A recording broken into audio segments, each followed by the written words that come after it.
I don't know if I want to consider this an episode or a series, but oh, I guess this is the first of many new to you, old to me.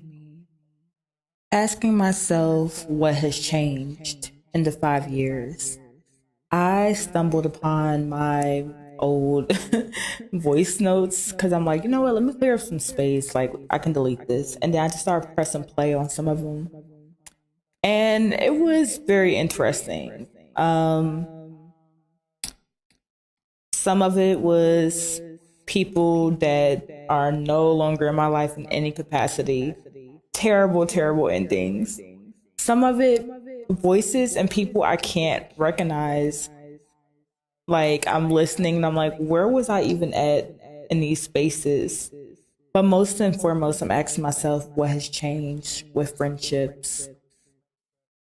Some of it is good, some of it is heartbreaking. The last 5 years, I feel like, have passed by so quickly. I feel like we blinked and it's been 5 years. And one of my mantras, my old mantras would be, I would not be the same person I am 5 years down the line.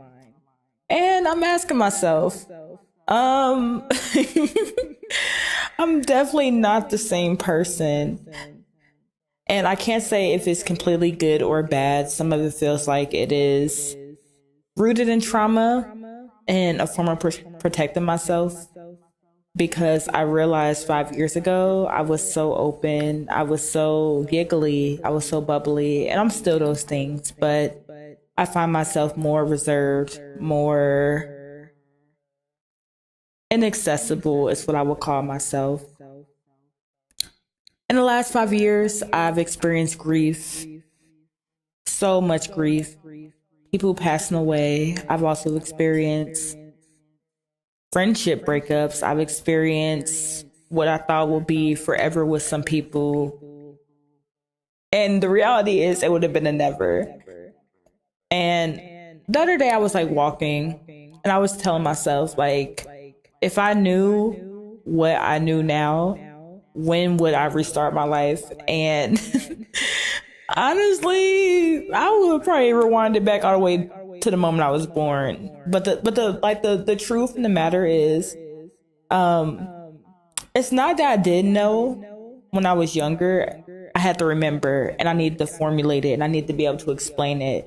So yeah, friendships. I feel like I understand more that different friendships have different purposes. I also understand that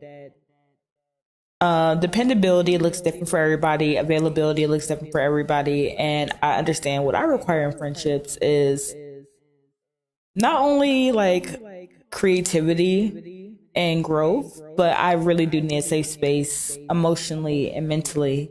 And when I feel like that is sabotaged or non existent, I get really uncomfortable and it's hard for me to deal with the uncomfort. So then it kind of transmutes into depression, stress, anxiety, isolation. And it's funny. Well, it's not funny, but the funny part is like I'm naturally a hermit. So trying to balance that out, making sure that like I'm able to resort back to like my actual self and I'm not doing it in the form of like pain.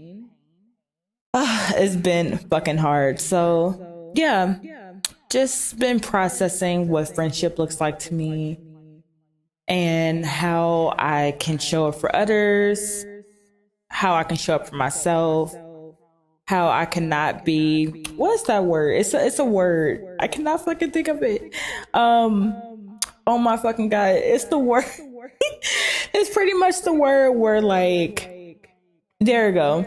I don't want to be a hypocrite. I don't want to request things that I'm not giving out because normally I've always been that person, but it's been so fucking hard when like you experience things that are uncomfortable and it just makes you want to shut down and isolate. So, yeah, public audio diary, so we call it.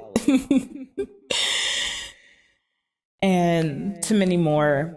And I don't know. I just also encourage anyone else like that's trying to work through these feelings and stuff to like interact, share, so we can all think together. Because that's all this is. I don't really expect for this series, whatever the fuck we want to call this, to like. I don't expect for it to get far at all. It's just me publicly releasing how I feel because, bitch, writing is not enough.